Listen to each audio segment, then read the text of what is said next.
Boa tarde, pessoal, tudo bem? Hoje mais um podcast T2 Insider, onde a gente vai abordar aqui as últimas atualizações da Anvisa, né, com relação à implantação do SNCM.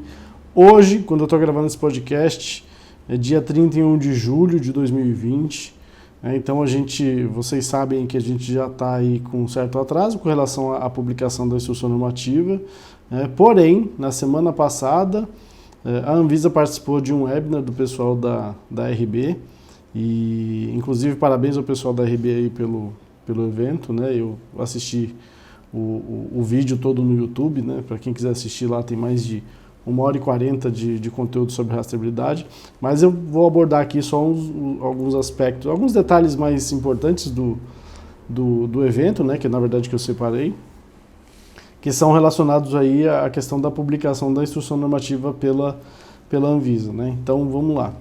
A Anvisa, né, quem participou do evento foi o Cristiano. Cristiano, para quem não sabe, Cristiano Gregs é o responsável pela implantação do SNCM na Anvisa, né? Então ele que tem trabalhado aí fundo nesse assunto. Por parte da Anvisa, né, participou o Cristiano, participou também o Gaese, né, o Vidal, que é o responsável lá do Gaese, né, da USP, pelo desenvolvimento do sistema, né, que tem apoiado aí a gente no piloto, né, nessa conectividade que a gente tem feito com as empresas que a gente tem participado do piloto. Então é o pessoal da USP que tem apoiado. E eles abordaram principalmente aspectos técnicos, né, no caso do Vidal, aspectos técnicos da implantação, sobre essa parte de conectividade, do manual e tudo mais. E do Luciano, o Luciano abordou a questão da instrução normativa, né. Para quem de repente não assistiu o último podcast, o último, acho que o penúltimo também, que às vezes eu acabo esquecendo disso, a gente falou sobre uma instrução normativa que a Anvisa tinha liberado numa reunião do comitê gestor, né, e que existiam alguns, não vou dizer alguns equívocos, alguns erros ali, né, mas algumas visões que elas estavam algumas visões como eu vou dizer, um pouco diferentes do que a gente acredita do que fosse possível. E para nossa surpresa a gente já teve aqui uma sinalização da Anvisa. O telefone toca bem na hora que a gente está gravando, né? Então, mas eu não vou parar de gravar não. A gente já teve uma sinalização da Anvisa bem relacionada a alguns anseios que nós tínhamos, né? Para quem ouviu o podcast onde a gente falou sobre essa instrução normativa, a gente falou, né? Porque tinha uma parte lá que estava relacionada ali aos distribuidores, que estava dizendo mais ou menos assim, ó, uma vez que o distribuidor, que o detentor de registro, colocar produto serializado na cadeia, você, distribuidor, tem que continuar a mandar as transações. Ou seja, na prática, isso trazia para a distribuição um prazo praticamente zero, né, de implantação. Por quê? Porque ele teria que seguir o cronograma de cada um dos clientes. Então isso era difícil de ser implementado. Então o pessoal da Abrafarma, né, e acho que da Bradilan também, mandaram uma carta para a Anvisa dizendo que isso não deveria ser assim, né, porque isso poderia causar um prejuízo muito grande para eles, né, em função de que eles não iam conseguir atender, né, e de fato poderia prejudicar a rastreabilidade, porque eles poderiam começar a falar assim, ó, se mandar serializado e rastreado eu não vou receber. Então fizeram essa carta, né, alguns fornecedores, né, a T2 foi uma das que assinou essa carta também. A gente mandou uma carta para a Anvisa falando, ó, isso aí realmente pode ser que não seja bom, né? Por quê? Porque de fato tem uma questão de implantação que é difícil de fazer, né? A implantação da rastreabilidade em si, né? Não estou dizendo assim, a questão da serialização a gente sabe que você tem um investimento muito grande ali, mas você até consegue, né, fazer esse investimento. Se você consegue fazer esse investimento, você acaba reduzindo o seu número de problemas, porque você vai escolher um equipamento bom, vai colocar para funcionar, né, esse seu fornecedor vai te atender e você vai abstrair um pouco desses problemas, porque vai ficar na mão dele, né, você está pagando por isso. Mas a gente sabe que tem muito problema na logística, né, e logística, quando a gente está falando de distribuição, a gente está falando principalmente desses caras, né, ou seja, da parte da logística. Então, de fato, a gente entende que eles deveriam ter um prazo maior, e ainda bem que a Anvisa ouviu agora essas sugestões, né, que veio principalmente aí do mercado, e eles alteraram, né, alguns pontos ali da instrução normativa, e agora os distribuidores têm também, né, até 60 dias antes do prazo de abril de 22 para fazer a implementação.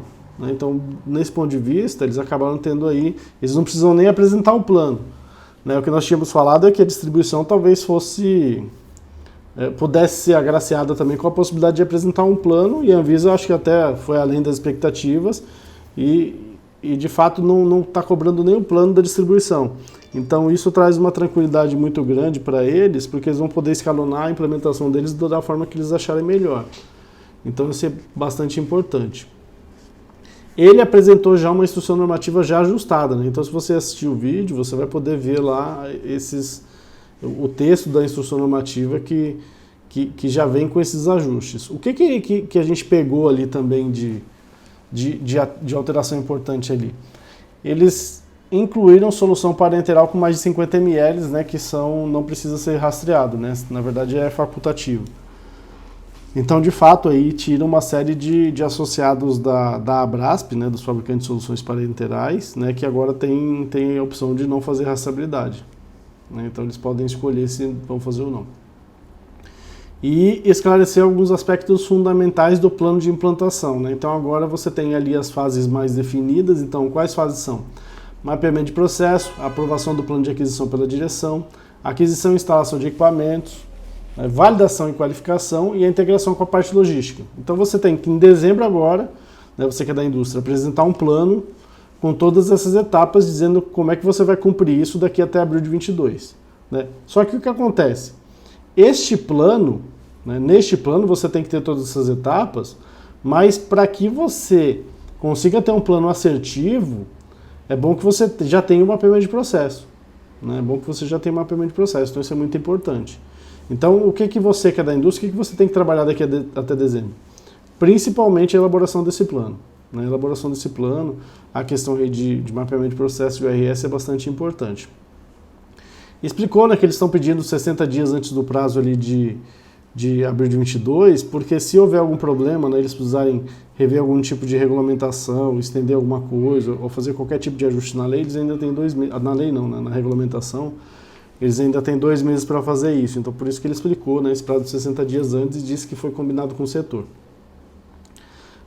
Com relação ao parágrafo 5º, foi aquilo que eu falei para vocês, né, agora o distribuidor tem o mesmo prazo de hospitais e clínicas, então com isso ficou bastante tranquilo. Falou da inclusão, pela primeira vez a gente viu aqui nos regulamentos do SNCM alguma coisa falando do SNGPC. Né? Existia uma expectativa antes de que o SNCM ele substituísse de alguma forma o SNGPC, porque eles fazem, né, o SNCM é mais abrangente, ele acaba cobrindo a parte ali dos controlados. Mas agora apareceu de fato na instrução normativa e a gente tem agora um sinal claro aí de que realmente o SNCM vai substituir o SNGPC. Né? Então isso é bastante bom. O que mais eles falaram, né, que é importante aqui, separei aqui para vocês. Primeiro que agora também em agosto, né, quando eles fizerem a publicação da instrução normativa, o Cristiano falou que o texto está praticamente revisado já pelas diretorias, né, está passando por uma revisão jurídica aí, mas já está, vamos dizer assim, pactuado, né, ou seja, conhecem o texto e só vão pautar na reunião da DICOL agora em agosto. Tem uma reunião agora no começo do mês e a outra, se eu não me engano, dia 18, né, então se não sair agora no começo do mês, deve sair no dia 18. Então, com isso, a gente tem a publicação aí da instrução normativa que todo mundo estava esperando. O que eles falou também é que vão, né, aí o Vidal também explicou, né, eles vão publicar também a versão o guia de implementação e o manual do SNCM já na versão 1.0, né, ou seja, vai sair do draft, ele vai entrar numa versão 1.0. E com isso a gente acaba tendo aí todos os documentos necessários que a gente precisa, né? Em teoria precisa para fazer a implantação. De fato, depois agora é só fazer o trabalho. Para nossa surpresa, ele também falou que vão fazer uma versão em inglês, né? Ou seja, para quem aí tem estrutura internacional, vai ter a opção de ter uma versão do manual, né, do guia de conectividade em inglês, então isso é bastante importante. E com isso, né, acabam-se aí os elementos, né, que a gente precisava para fazer a implementação do SNCM é realmente só trabalhar.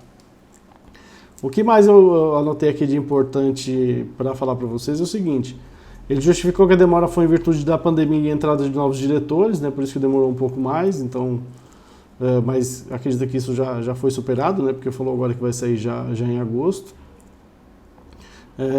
A expectativa também com relação a ter os manuais, a versão em inglês não vai sair agora, tá, provavelmente, né, os manuais o que a gente vai ter só são os manuais normais mesmo, ou seja, o guia é o manual normal mesmo.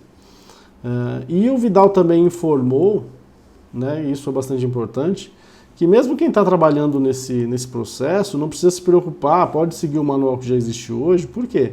Porque esse manual 1.0 ele é só incremental, né? Ele traz apenas ali algumas mudanças, mas que não são mudanças drásticas que vão fazer com que você perca todo o trabalho. Então ele é de fato um manual incremental que vai trazer alguns elementos novos ali, algumas coisas que a gente acabou identificando no piloto, algumas sugestões das empresas, mas de fato não traz uma mudança significativa, ou seja, você não vai perder o trabalho. Então com isso, né, ele até esclareceu que se você está trabalhando nisso, continue trabalhando, não tem problema, porque a gente não vai mudar a estrutura daquilo tudo, né? Não vai ter uma mudança de tecnologia ali, não vai ter uma mudança que impacte o seu trabalho. Não, vão ter alguns detalhes diferentes, né, que só vão somar nisso aí, na regulamentação toda, e com isso, né, a gente finalmente tem todos os elementos aí para fazer a implementação, né, e com isso a gente espera, né, que o mercado possa se organizar de fato para cumprir aí os prazos. Foi uma reunião, foi um webinar muito legal, né, ou seja, foi importante do ponto de vista principalmente da Anvisa expor, né, o texto novo da instrução normativa e finalmente, né, a gente conseguiu perceber que o trabalho, que na verdade o trabalho continua andando, né, apesar da pandemia o trabalho continua andando e acredito agora, né, que em agosto a gente tem tudo isso resolvido já e é só trabalhar, né. Para quem ficou até o final aqui, queria lembrar vocês, né, para você que é indústria, atacado e varejo, né, se você não está trabalhando com isso, não adianta se cadastrar, que a gente acaba não liberando, porque a gente quer manter a qualidade da discussão ali, né. A gente tem um fórum, né, forum.rastreabilidade.com, que você pode entrar lá e deixar suas perguntas, discutir com outras pessoas que estão também nesse processo da rastreabilidade. E com isso, tanto absorver algum conhecimento, quanto compartilhar algum conhecimento lá com a gente. Eu sei que tem gente muito competente no setor aí que tem muito a contribuir com certeza. Então, forum.rastreabilidade.com. Para você que quer saber um pouco mais também de rastreabilidade, a gente tem um blog, né, que é www.rastreabilidade.com. Você encontra lá esse podcast também outras informações, né, alguns artigos, e-books e tudo mais. E não esqueça de seguir a gente aí nas nossas redes sociais, né? Facebook, LinkedIn, Instagram, que de fato a gente tenta aí contribuir e trazer uma série de conteúdos relevantes para ajudar na implementação da rastreabilidade. Tá bom? Um abraço e até a próxima, pessoal. Tchau, tchau.